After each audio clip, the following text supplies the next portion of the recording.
দুপুরে রান্নাবান্না শেষ করে খাওয়া দাওয়া করার পর একটু বাইর হইলাম মার্কেটে।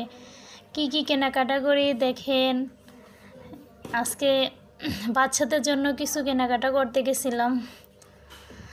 বাচ্চাদের জন্য কিছু কেনাকাটা করলাম। বড়দের জন্য তো ঈদ না, বাচ্চাদের জন্যই তো ঈদ। কি কি কেনাকাটা করলাম দেখেন। প্রথম কিনলাম আমুলের জন্য একটা 3 পিস কিনলাম। দেখেন কাপড়গুলো কত সুন্দর। মার জন্য 3 পিস কিনলাম। তারপরে কি কি কিনলাম তা আপনারা দেখেন।